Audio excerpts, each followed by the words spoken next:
Thank you, Madam Chairman, and welcome, Mr. Secretary. It's nice to see you again. I know that Senator Fisher, Senator Capito, Senator Lujan have already raised this issue, but I'm going to raise it again because it makes you aware of just how significant it is in our states, and that is retention of commercial air service in our small communities. The largest regional airline in North America, SkyWest, recently announced it would be withdrawing from 29 markets due to a lack of pilots. And of course, what's unsurprising about this is that the most pullouts occur from some of the smallest markets in the country. Wyoming dodged a bullet on this one this time, but it's only a matter of time because our communities are small and they're far apart. So the economics are difficult for airlines.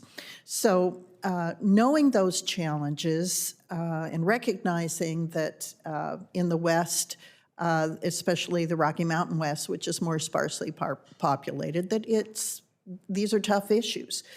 Do you have any, what are you noodling about on this within the department?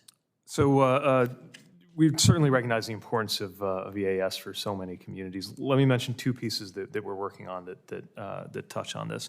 One is, as mentioned earlier to Senator Capito, is that question of a pilot shortage. And so making sure that we ensure a strong pipeline and support an aviation sector that is competitive in retaining as well as cultivating talent is going to be important if we're to prevent further cases where pilot shortage is cited, as happened in the case of SkyWest, as a rationale for withdrawing from EAS.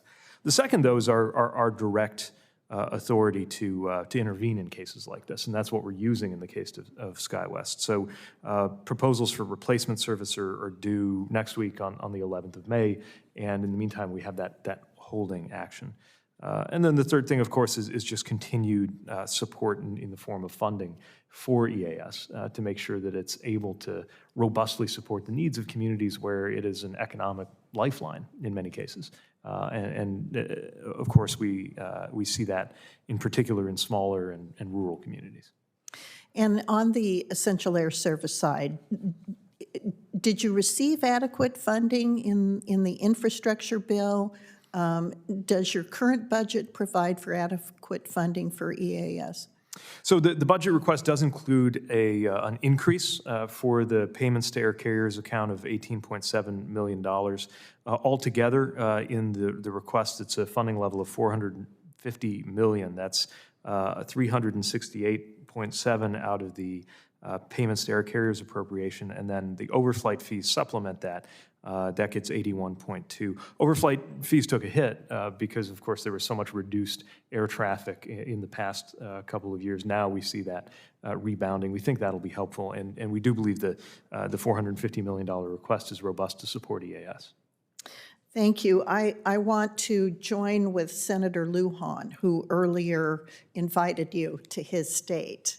You could hit Wyoming, Colorado, and New Mexico right in a row and get a sense of the unique needs of our states. I know Senator Hickenlooper, who's probably your next questioner, would be delighted to host you as well. We'd love to show you the unique needs of our states with regard to a variety of transportation issues because of our large size and population dispersion.